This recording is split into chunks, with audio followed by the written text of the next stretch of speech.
Sigewinne is the brand new 5-star Hydro healer added to Genshin Impact for version 4.7. She's been anticipated by some, dreaded by others, and I've been testing her with every possible team I could think of to find out if she's worth your Primo Gems and how to make the most of her if you decide to get her. Welcome to Jello Impact, where we build and test every single character to help you decide who you want to wish for and build. I'd like to start off by saying that she has an extremely cute design, and all of her animations are exceptionally well done with lots of cute little details put into them, and her kit, although not the most damaging, is full of little quality of life. For example, her elemental skill, which heals the whole team, and it does so from off field, and it does so really well. Even with Furina and even with enemies attacking me, there was never a time where Sigewinne failed to heal the whole party, and compared to the likes of other, especially Hydro healers like Kokomi or Barbara, her healing is unmatched. In fact, it feels like some of the strongest healing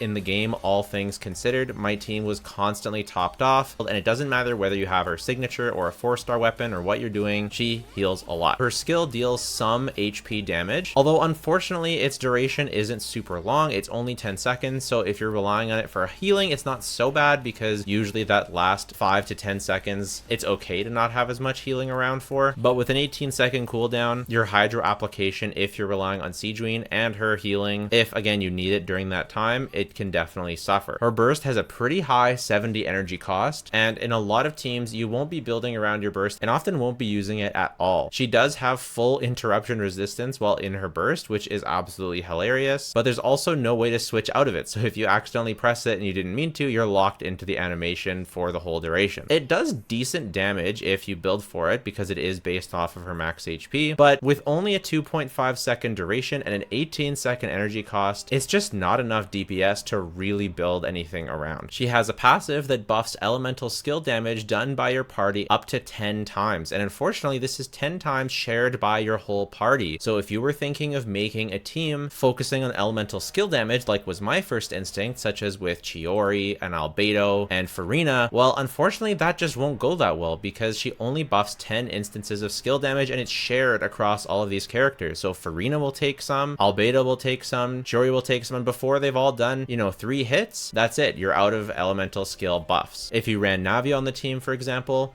maybe she gets one of her skill buffs, but it's likely that Furina and Chiori will steal the other ones, and you won't even have all of Navi's skills buffed. It's very unfortunate they decided to give it this way. I wish it wasn't a flat damage buff, the way that it's similar to how Shenhe and Yunjin work. I wish it was just a static, always applying buff to all elemental skills. It's not like it's a particularly huge buff. It would have made making an elemental skill team feel much better, but as it is, it basically just means it's a tiny Furina buff, and that's about it. She also has the ability to create source water droplets when you would use her hold skill, but I've found that her hold skill takes quite a while, and so usually isn't really worth using unless you're using a team that has tons of field time. And the extra effect of regenerating energy when creating a source water droplet and healing off the bond of life that it creates is generally just not worth doing. She has another passive that's kind of confusing that increases healing based on the total bond of life for your whole party. This implies that you should use her like someone with someone like Arlecchino or Clorinde, but Clorinde also already heals plenty when having Furina on the team, and adding Sigewinne just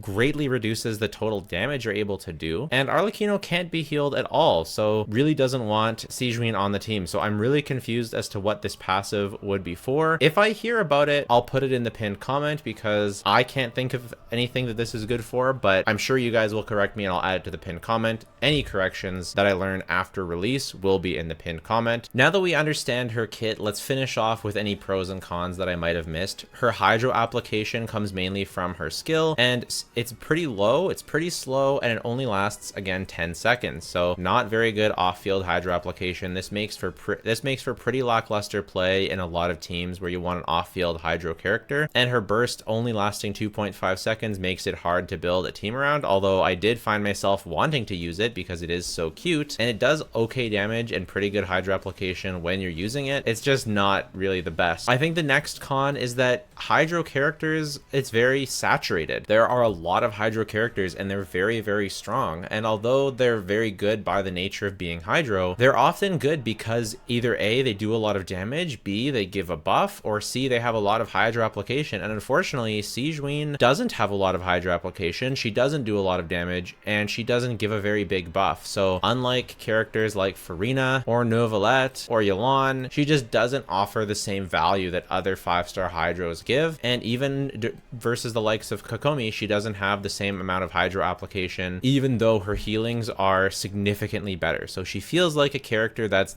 greatly balanced around how potent her healing is, because that is a true pro. Her healing is very, very good and makes her very, very comfortable to play. Unfortunately, testing in an abyss like this, you become very aware that damage is very important. It's not all about comfort in this abyss, and possibly abysses in the future. So I would say if you're looking for a comfortable character that you can use in the overworld, that you can just use for comfy clears, and you already have maybe whaled out characters, you know, you already have C2 Furina and you just want a comfy healer to add to your party, then Sigewinne might be a good option for you. But if you're looking for a character that gives you damage, that can help you push content or help you create new exciting damaging teams, then Sigewinne is probably not the character for you. That being said, I tested her with every possible team I could think of, so let's talk about each one now. Starting with one that surprised me was the double Anemo double Hydro core. Wanderer, Furina, Farazan, Sigewinne was surprisingly powerful. The Hydro Resonance that Sigewinne brings buffs Furina's damage a little bit. You can put Farazan either on Viridescent Venerer to buff Furina, or on Tenacity to buff Wanderer. I used Tenacity in going all in on buffing Wanderer. Sigewinne will buff Furina from her skill a little bit, and overall you just get very, very comfy heals. Unfortunately, there's no shielder, obviously, on this team, and so your Wanderer is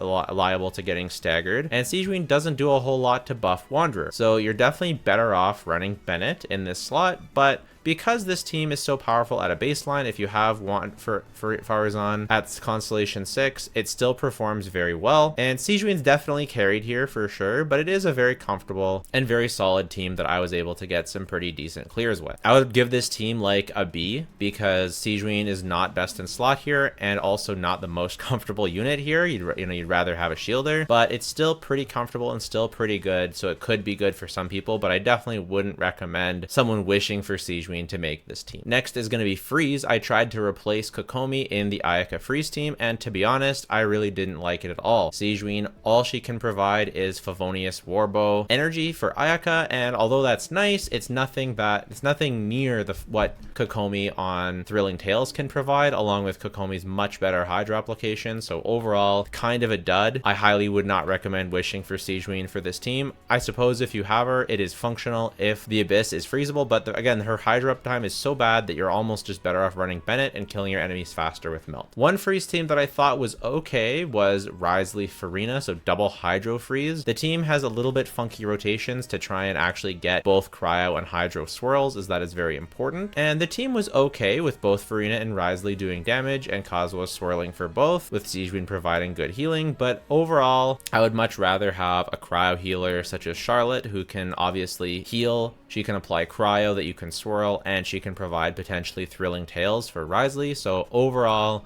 I don't really love this team too much, but it performed decently, so it's something you can use. A lot of people have been asking how good she is in Neuvillette. I tested all sorts of Neuvillette teams, everything from triple Hydro with Furina and Kazuha to Zhongli to Yoimiya, and I absolutely hated them all. Sigewinne and Neuvillette have horrible anti-synergy. She is a healer, which Neuvillette does not need in particular. She is the same element as Neuvillette, which, although yes, you get Hydro Resonance, you lose a big chunk of Neuvillette's passive, and his passive is very, very important to his overall damage. The only reason why Furina as a Hydro character can be in this slot is because of the buff she provides is so freaking massive. Sigewinne's buff is only on skill damage, and Neuvillette doesn't even really care about his skill damage, so the buff really doesn't affect him at all. And you know, Neuvillette is so strong that you can make a Sigewinne team work, but she's effectively a downgrade to almost any character that you could possibly put on a Neuvillette team aside from another Hydro healer. So unfortunately, although they're going to be very comfortable for Overworld, if you want to use them together, that's going to be totally fine. In the actual Abyss, it's just a damage loss. And yes, she does create some Source Water droplets, but that doesn't really help Neuvillette. He creates plenty of Source Water droplets for himself already. So That was a disappointment. Another thing you can do is replace Yelan on the double hydro core and use Kazuha instead of Jean. Unfortunately, a big part of this team's damage does actually come from Yelan, so I definitely don't recommend this unless the enemies are very, very groupable, and then this can be okay. But Furina, a big part of what made this team so strong was Furina buffing both Raiden and Yelan, and losing Yelan in favor of Kazuha. Kazuha is not buffed by Furina, and Kazuha's buffing just does not make up for Yelan's damage. So again, unless it's very AoE heavy, this is going to be a huge downgrade to the Yelan variant. The next team is double Geo, double Hydro.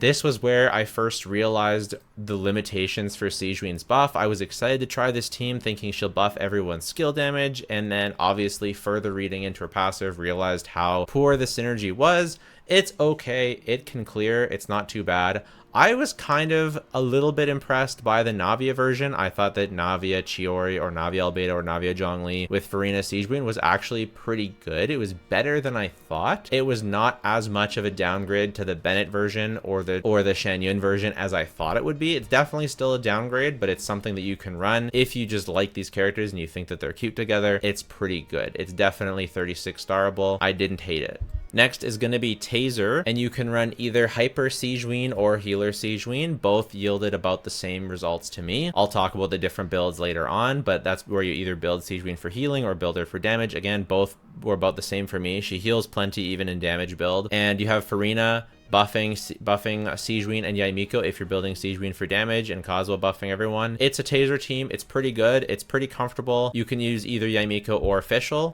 When Taser is good, it's pretty good, but it's nothing special. It's nothing to write home about. Is it better than Kokomi? Maybe. It's more, I'll say this. The Furina teams are more comfortable with Sigewinne. This is also very similar to the triple Hydro team with Yelan or mono Hydro. If you were asking me which one I would rather play and which one I get on average faster clears from, I think it's the Sigewinne one, because you can on-field Yelan, and so Yelan can benefit from her own passive, and the skill buff from Sigewinne, you know, Yelan can use it, and her skill damage is pretty good. You just want to make sure you swirl Hydro before going into Yelan and use Yelan's burst before her skill so you can maximize that skill damage. And I was getting pretty good clears with this team. I thought that this team was pretty good. I liked it quite a bit. I think it's probably Sigewinne's strongest team, and I do think it is probably stronger than the Kokomi variant. I would prefer to be on field with Yelan, dashing around, using extra skills anytime I can, and having the Sigewinne's very good off-field healing than having to go back to Kokomi and be on field with Kokomi. I don't think it's like a massive upgrade. If it is an upgrade, I'll have to do more testing and in multiple abysses before I can definitively say that it's better.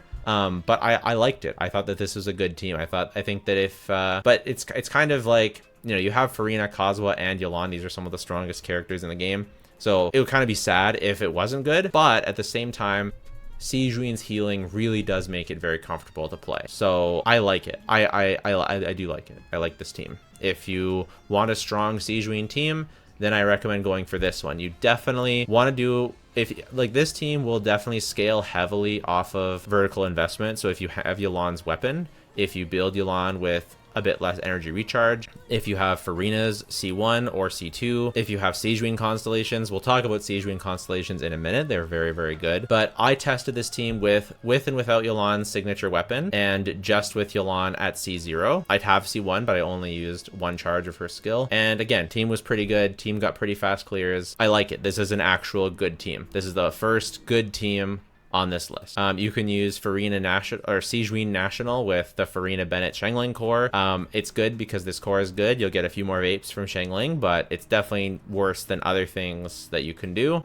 This was the second team that I liked of Sigewinne. So these are the two teams that I liked of Sigewinne. Sigewinne, Furina, Yoimiya, Nahida. I thought that this was by far the most comfortable Hyper Bloom team that you can run with Yoimiya, and I liked it. I liked that that Furina's buffing both Yoimiya and Nahida's damage, that Sigewinne is buffing whoever skill happens to be buffing, and you're getting, you know, Nahida is buffing Yoimiya's elemental mastery, and so your hyper blooms are doing good, and Furina is creating the hyper blooms. Sigewinne's creating some extra hyper blooms. I would take this over the Baiju version. I would take this over the Kokomi version. Sigewinne is just so much more comfortable than those other characters. So if you find yourself playing Yaimiko hyper bloom, especially if you play Furina Yaimiko hyper bloom, this is actually, I think, an upgrade. So I think that this is an upgrade. I think that the other one's an upgrade. I think it's better than Kokomi. I went back and played it with Kokomi again. I like it with Sigewinne a lot better. The healing is much more powerful. And then finally, I tested a variety of Nilou teams. I tested Sigewinne with Furina Nilou teams, and I tested without Furina, and all of them felt pretty cope. Sigewinne doesn't add all that much to the team. She doesn't add enough hydro to really be worth it. Although it was very fun to use when she did have her burst going, and I tried Kale in the Furina slot. I tried to get creative and used Sigewinne's special charge attacks to get some more hydro application, but they're just too slow. I wish this was better than it was, but it is what it is, and it's not very good. But it was fun and it was cute and I liked it. It just didn't clear very fast compared to other Nilou teams. So yeah. So all in all, too long didn't read. I think the teams that are actually good are the Sigewinne, Furina, Yelan ones and the Yaimiko, Furina, Nahida, Hyper Bloom ones. I think the rest are mostly cope or too much of a downgrade to be worth it, even if they are good. So we did a full team section, but what about a teammates tier list? Just so we can have a visual representation of who synergizes. Don't take it too seriously. It's just sort of like a first impressions off of using all the characters and how strong they feel used on a Sigewinne team.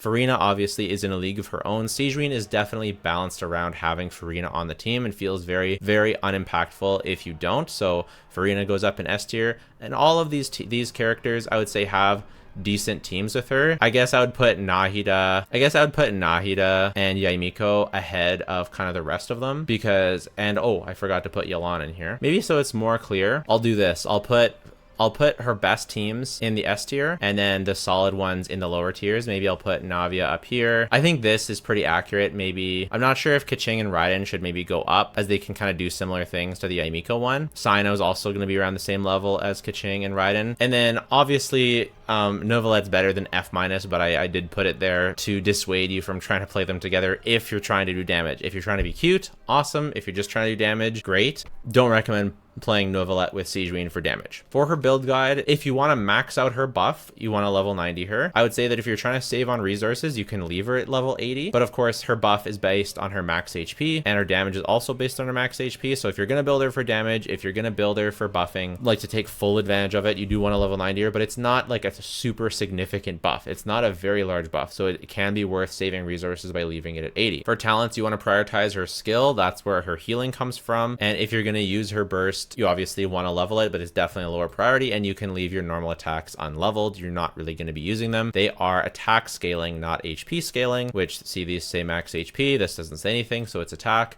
So you just want to leave it unleveled to save on resources. For weapons, I've made a nice little tier list.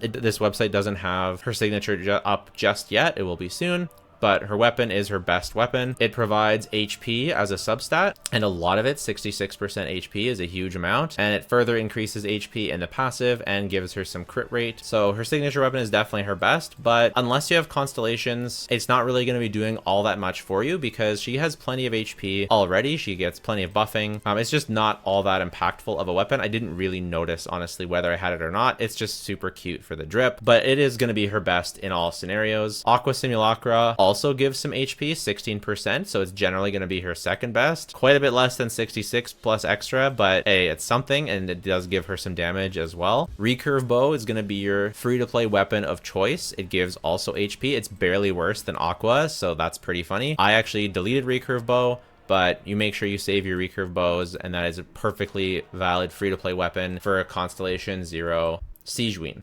Elegy for the end obviously is going to be a good choice. It's one of the best supportive weapons in the game. If you're using her in a Nilou team or on a Hyper Bloom team, Elegy can be a potent addition to your team if you happen to have it. Dare I say I haven't seen calcs on it, but I'm sure it's better than her signature for Hyper Bloom teams because that additional elemental mastery and the attack is just very valuable for someone like Yaimiko in that Yaimiko team who can make use of both of those things. And finally, if your main carries are needing energy recharge, then Favonius Warbow can be quite good. Sigewinne herself doesn't really want energy recharge, So it's just the energy recharge that she gives to your party. So that can be very good for, you know, reducing Yelan's ER requirements, reducing Furina's ER requirements on mono hydro. So this might end up being, you know, potentially her best in slot if you don't need all that healing. For artifact sets, I built a meme team with damage where I used Marie-Chasez Hunter, but in general, she will actually do more damage being on the Ocean Hued Clam set. She can easily max it out. You want to build HP, HP, and HP. She gets a lot of healing bonus from her kit, so you don't need to go with an HP, a healing bonus circlet. You can go with an HP circlet and the HP globulate, and you just want to look for HP substats.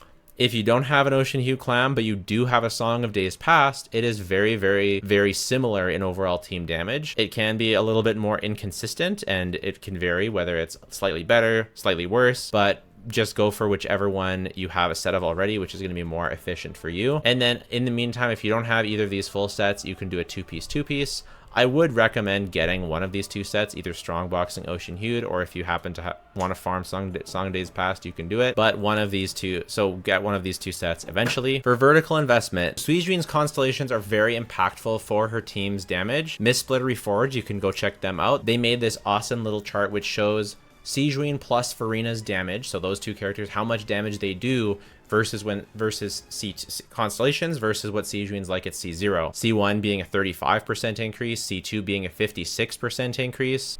And since Furina's doing a lot of damage in these teams, this is actually relevant. It's not just Sigewinne's low damage. She also increases the whole damage of the team along with herself. So you want to either stop at C2, and then you get pretty equal increases from C4 and C5, which are fairly small, with C6 being another really big increase. I think C2 is a good stopping place if you're hoping to go for constellations for Sigewinne. They're not going to be as impactful as getting Furina's own constellations. So it's more like, it's sort of whale toys here. And I don't really cover constellations. I don't get constellations on my characters, all my 5 stars at C0, because I find they're plenty strong enough to play at C0. Even Sigewinne, plenty strong enough to play at C0. I cover the constellations because people want to hear about them, but I do not recommend going for constellations for any of these characters. I find it more than enough fun to be had at Constellation 0. The only constellations I have are for exploration, and then I just don't use the extra skill charge in the Abyss. So yeah, if you want to really make Sigewinne a DPS, constellations are there for people who want to play that way. You want to skip out on a lot of other characters and get Sigewinne constellations, great, but I recommend just sticking for C0. I wouldn't get her weapon until you get her C2. That's sort of what I'd do, C2, then her weapon, then go to C6 if you're doing that. But again, C0 is perfectly fine. Her teams are still good enough, but it does feel a little bit bad, right? That her constellations are so impactful for the team and that she's so kind of middling. I wouldn't say she's bad, right? Let's talk about her value and power level now. So is Sigewinne a bad character? I don't think she's a bad character. Her healing is too good for her to be bad. She's too comfortable. She's too nice to use. She works too well with one of the best characters in the game for her to be bad. Now, is she good? I don't know if she's good or if she's like, good is so relative, mid is so relative. I know I called her mid in the thumbnail. I think it's the best description for her. She's not as mid as some characters. Like, I don't think she's as mid as, you know, like Eula, or maybe Eula's low these days. Maybe she's not mid anymore. She feels kind of like Chiori, where she's pretty strong just because of what she is, but she doesn't like open up a whole bunch of new teams. Like, she makes certain teams stronger or more comfortable, and those teams are pretty powerful, but they don't add enough to the game to really pop off and really do like create new team comps. And they kind of bank on old stuff and kind of do have some niches, but it's not enough to be meta defining. And so it's still Fontaine. Like, I'll say this, she's mid, but she is Fontaine mid. She's not like, I would still say like she's a better character than yoimiya, for example. Now I know because yoimiya, whatever, I would say that she's a better character than Venti, but she doesn't really have like a ton of account value because the competition for other hydros is so fierce. So I don't recommend most people pull for her, but if you do pull for her, there are a couple team options, and she is fine. She is okay. She can do stuff that will 36 star. There's stuff you can do. She's easy to build. She's very comfy. I would say she's an easy skip for those who are trying to save for Natlan. This is a very easy skip. And for those who want her to be better, I very much sympathize with you. I wish, you know, I feel that way about Chiori. Like, I think that Chiori is good. I think that she's underrated. And I think that Sigewinne will probably be underrated. People will probably call her trash, right? And I don't think she's trash because with people on the internet, it's always either broken or trash, but she is truly fine. She's truly a bit underwhelming. But the reason why she's underwhelming is because so many other broken characters have come out. And it's also because she does very, very heavily rely on Furina, whereas other characters like Kokomi don't rely on Furina, and even Chiori. Like, that's maybe one way, like, maybe Furina's team, maybe Sigewinne's teams are a little stronger, but at least Chiori doesn't rely on Furina as much. I don't know. She's definitely one of the worst Fontaine characters, I'll say that. And in terms of overworld and future potential, so this is like a very, very short DPS window. Are we getting dual DPS in Natlan? We have Clorand with a short DPS window. We have Navia with a flexible / short DPS window. We have Arlecchino with a very short / flexible DPS window. Like, Arlecchino can go long, but her damage is very front loaded and kind of, it can be split up, it can be shortened if it would be better for it to be shortened. Like, she would be compatible is what I'm saying with this dual DPS if somehow something in Natlan were to encourage dual DPS. Is Sigewinne part of that as well? It feels like a bit of a trend. I talked about this in my pre-Natlan video. I'll link it at the end. I don't know. Could be a trend. Is the Pyro Archon going to save her? I think the Pyro Archon is going to be an attack buffer, so I don't see the Pyro Archon saving her. I don't exactly know what the future potential. I would say more characters based on skill damage, but again, her passive is just so for buffing skill damage because it's so small. So I really don't exactly know what the future potential is going to look like. Just, I guess, maybe more other cores. Like, we've got a Wanderer Farazan core, and then we've got our Furina Sigewinne core, and they fit together because they're cores of 2. If we get other powerful cores of 2 that really want healing, maybe another character that benefits from a ton of healing, maybe a DPS that benefits from a ton of healing, they might really want Sigewinne and Furina on their team, and maybe they have a signature support. Like, this is the kind of thing I'm thinking, like, there could be something that can mesh up with this core really well. That could be. And in terms of Overworld, I think she's a pretty solid Overworld character just because she heals so much based on her skill. And Hydra is a pretty good element, so you can definitely do stuff with her in the Overworld. And being burst reliant with a pretty heavy burst cost is unfortunate, but because she's a healer, you can kind of get away with that. And I think she's fine for Overworld. Of course, she does do the water thing where she restores your HP when you're below half underwater, which is super cool. But I think we're kind of done with water exploration now. So let me know your thoughts. Let me know if you're going to get her. Let me know if I missed anything, and I'll update in the pinned comment. Take care. Bye for now.